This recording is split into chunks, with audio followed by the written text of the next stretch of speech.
Whether you're about to finish your townhouse project or still running the numbers, you're probably facing the biggest question of all. Do you sell or do you hold?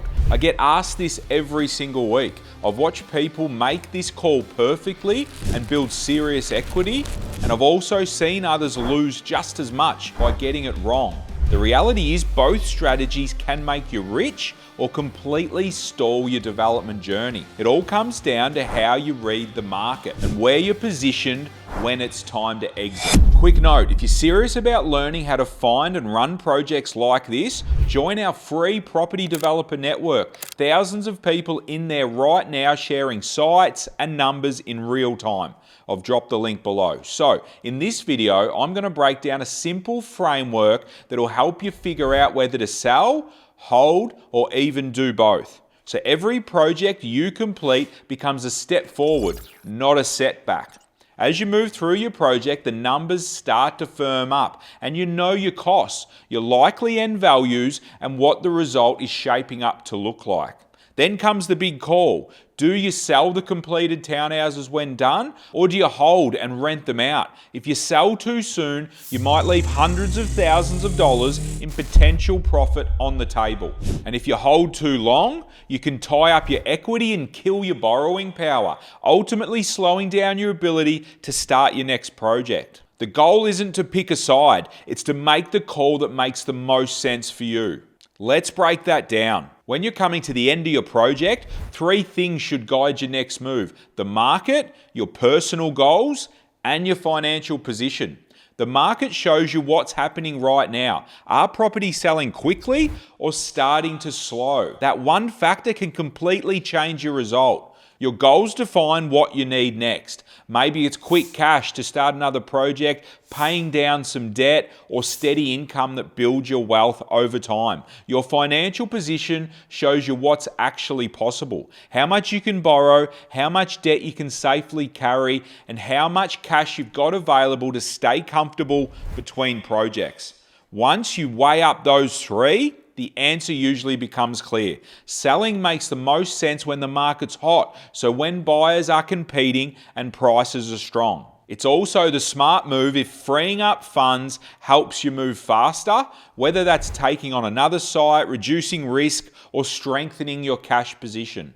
Selling clears the slate and gives you the momentum to move straight into your next project without stretching your finances too thin. And I would always say that if you can achieve the profit margin you planned in your feasibility study right at the start, take the win and keep building.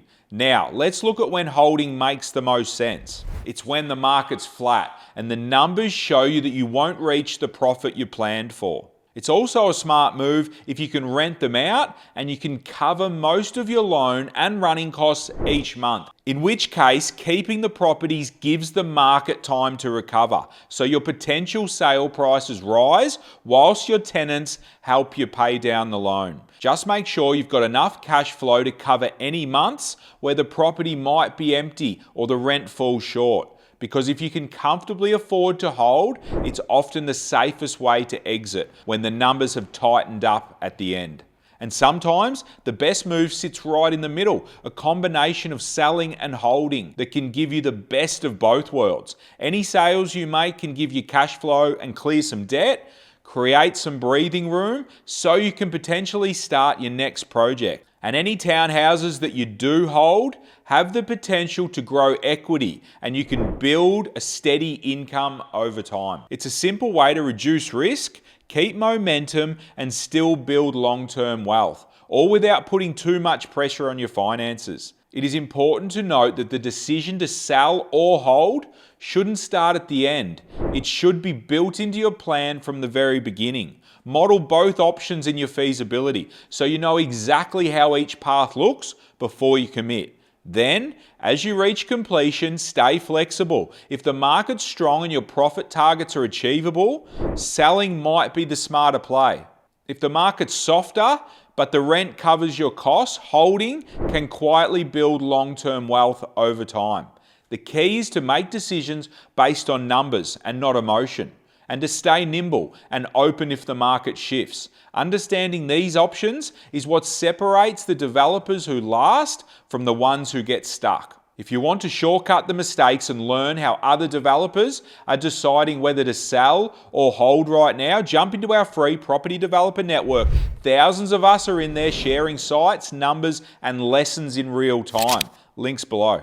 Or if you want help with your next project, that's what my team and I do every day through our project management service. I also offer one-on-one mentoring. So for those who just need a bit of guidance or support, there's another link below where you can book a call with me directly and we'll work through what's going to work for you and what makes the most sense for you and your project. And if you're still here, I appreciate you sticking around right to the end. Do me a favor, give the video a hype and a like and drop a comment. It really does make a huge difference to what we do here. And it helps us keep creating stuff for free like this. I'm Peter Kelly. Until the next one, see you at the top.